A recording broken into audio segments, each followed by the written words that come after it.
Imagine reaching out to your father not as a son asking for help, but as a man trying to make peace. Prince Harry thought he was doing just that. A private letter, a polite request, a hope for healing. Instead, he got nothing. Not even a, "let me think about it." The response from King Charles wasn't cold. It was ice cold. And now, Harry isn't just furious, he's blindsided. Because this wasn't just a personal rejection. This was a public, calculated move to erase him from royal life, permanently. But why? Why now? And what role did Meghan play in this new chapter of royal exile? Let's walk through the timeline, the rumors, and the quiet messages that speak louder than words. Because make no mistake, this is no longer just family drama. This is a power struggle with a crown on the line. It all started with what seemed like a simple gesture. Prince Harry sent a formal letter to King Charles, not a press release, not a media stunt. Just a respectful personal request to attend the King's Foundation event. No drama, no demands. It's just a moment of sincerity, or so Harry hoped. Because this event was no ordinary dinner. It was the royal equivalent of the Oscars, where influence meets charity, where the crown parades its purpose. For Harry, this was the golden opportunity. Not just to show face, but to show change. A symbolic way back in. But the palace's response was immediate and unshakable. No, not now, not ever. And Harry didn't even get a courtesy seat in the back row. He was shut out entirely. What made the rejection so brutal wasn't just the silence, it was the setting. This event was full of familiar faces. William, Anne, Camilla, even celebrities like David Beckham and Kate Winslet. People Harry grew up around.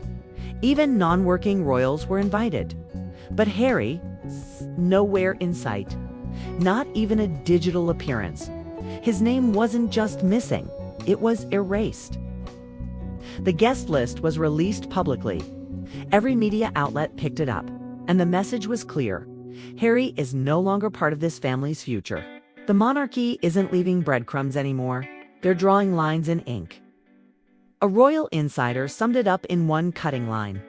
The king sees no reason to reward betrayal with visibility. It's a sharp statement. It's exactly how Harry is viewed within palace walls. Not as the son seeking reconciliation, but as someone who publicly damaged the institution.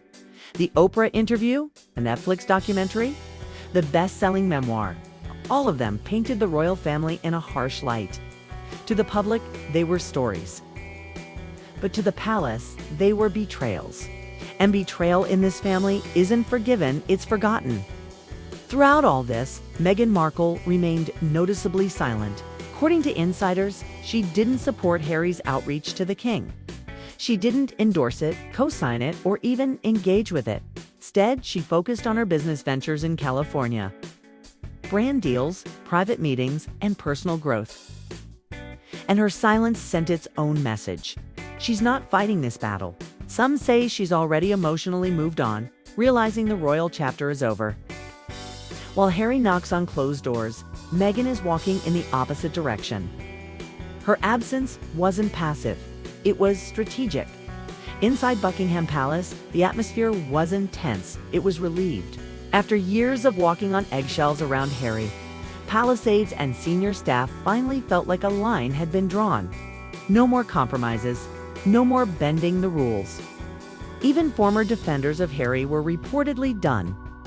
The consensus was simple. Harry had gone too far, and it was time to protect the crown, not the conflict.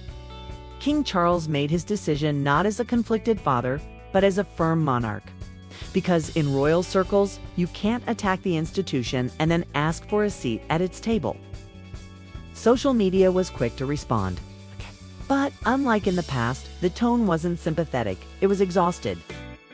Hashtags like #NoMoreHarry and #RoyalReckoning trended across platforms. But instead of outrage, most of the conversation reflected fatigue.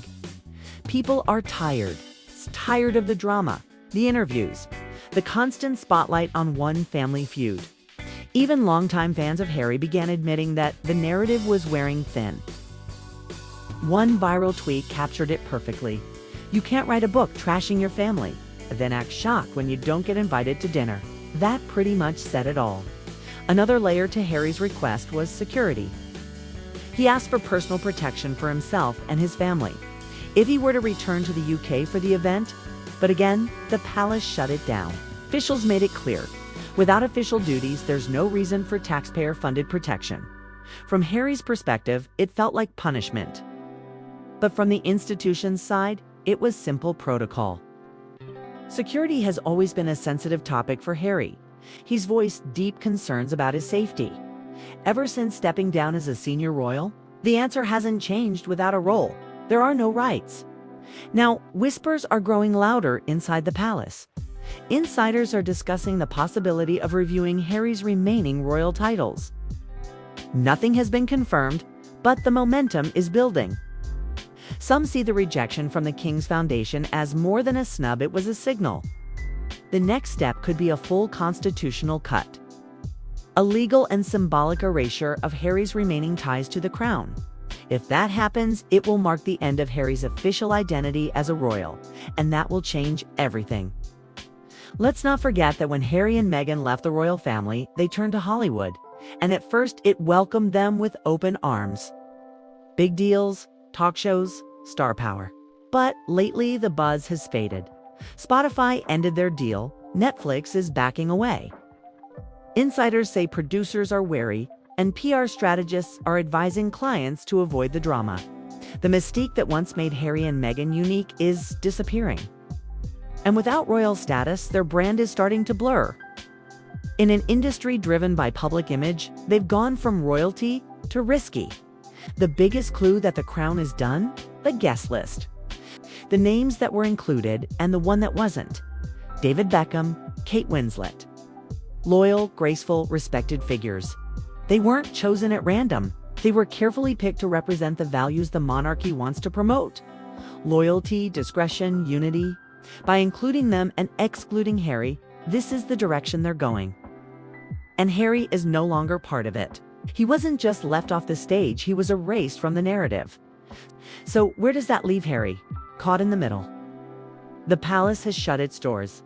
Meghan has moved on. Hollywood is losing interest. And the public, they're growing tired. Harry now faces a harsh truth. He can't go back, and the path forward is narrowing. He chose to walk away. But now, he must figure out who he is without the crown, without the title, without the institution that once defined him. There's still time to reinvent himself.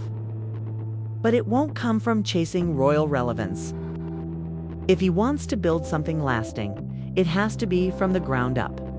Because the monarchy has spoken, the story has moved on, and Harry's name is no longer on the page.